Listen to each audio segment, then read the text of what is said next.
Assalamualaikum warahmatullahi wabarakatuh. Alhamdulillahirabbil alamin. Wassalatu wassalamu ala asyrafil anbiya'i wal mursalin wa ala alihi wa sahbihi ajma'in. Amma ba'd. Sahabat-sahabatku yang dimuliakan oleh Allah, alhamdulillah, segala puji hanya untuk Allah, Tuhan yang maha pengasih lagi maha penyayang kepada hamba-hambanya.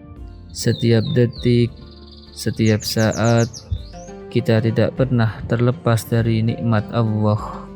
Maka sudah sepantasnya dan sepandutnya kita selalu bersyukur kepadanya. Sholawat dan salam senantiasa tercurahkan kepada junjungan Nabi kita, Nabi Agung Muhammad sallallahu alaihi wasallam. Allahumma sholli wa sallim wa barik ala Sayyidina Muhammad. Sahabat-sahabatku yang dimuliakan oleh Allah Subhanahu wa taala. Adapun judul pada pembahasan kali ini adalah kiat menghatam Al-Qur'an. Sahabat-sahabatku yang dimuliakan oleh Allah Subhanahu wa taala. Ketika kita berkomunikasi dan berinteraksi di bulan suci Ramadan, tentunya Allah Subhanahu wa taala akan memberikan pahala yang sangat luar biasa di bulan suci Ramadan, baik pahala di dunia maupun pahala di akhirat. Man qara'a harfan min kitabillah falahu hasanah. Barang siapa yang membaca Al-Qur'an dari satu huruf Al-Qur'an, maka dia akan mendapatkan satu kebaikan. Di sini menjelaskan bahwa setiap kita membaca Al-Qur'an walaupun satu hurufnya dari setiap Al-Qur'an, maka kebaikan akan selalu mengiringi kita di dunia maupun akhirat.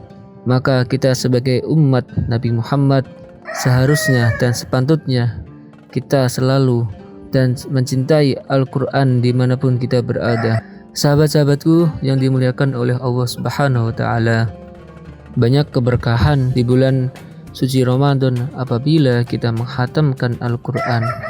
Banyak sekali keberkahannya di bulan yang suci tersebut apabila kita selalu dan banyak membaca Al-Qur'an. Di antara banyak keberkahan di bulan suci Ramadan yaitu kita selalu senantiasa banyak membaca Al-Qur'an. Sehingga di bulan ini banyak dan bagaimana cara kita untuk selalu membaca dan menghatamkan Al-Qur'an di bulan yang suci Ramadan ini. Sahabat-sahabatku yang dimuliakan oleh Allah Subhanahu wa taala. Abdullah bin Amr berkata kepada Nabi Muhammad, "Iqra'uhul Qur'an fi syahr." Qultu inni ajidu quwwatan hatta qala faqra'uhu fi sab'i wa la tazid ala dzalik.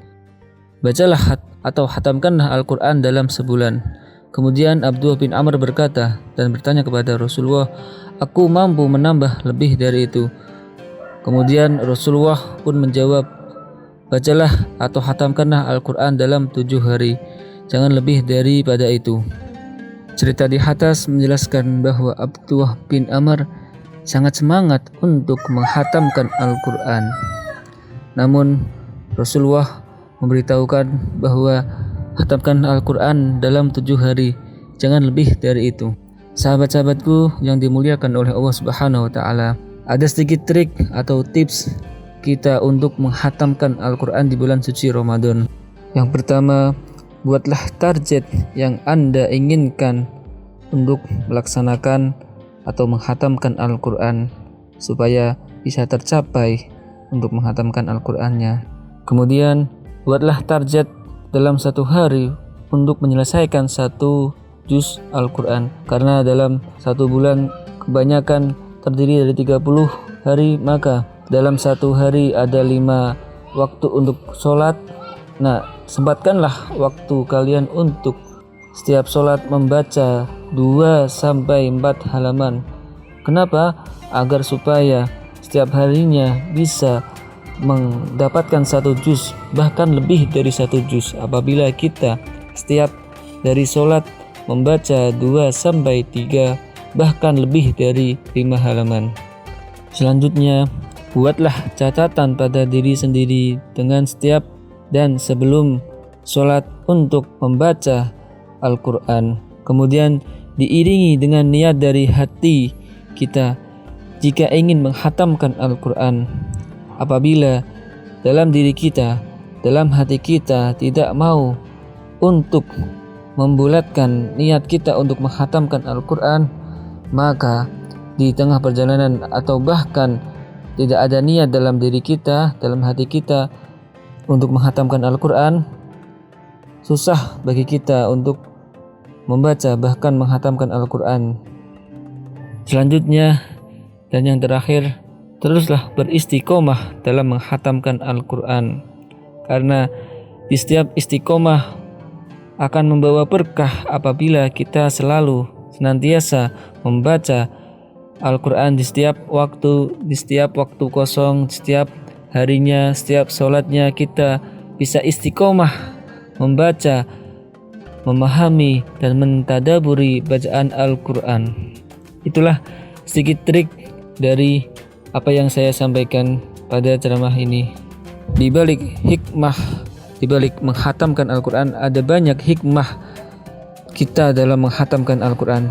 Di antaranya, ketika seorang hamba menghatamkan Al-Quran, maka di penghujung hatamannya sebanyak 60.000 malaikat memohonkan kepada Allah, memohon dan meminta kepada Allah untuk meminta ampunan kepada Allah untuk kita. Bayangkan 60.000 malaikat akan memohonkan ampun untuk kita apabila kita menghatamkan Al-Quran. Pada kesimpulannya, semoga kita selalu dan semangat untuk membaca dan menghatamkan Al-Quran di setiap waktu kita, di setiap waktu luang kita, di setiap dan sebelum sholat kita, bahkan di setiap tempat kita bisa membaca dan menghatamkan Al-Quran. Amin, amin ya rabbal alamin. Mungkin sedikit yang dapat saya sampaikan, kurang lebihnya minta maaf. Wal afu minkum. Wassalamualaikum warahmatullahi wabarakatuh.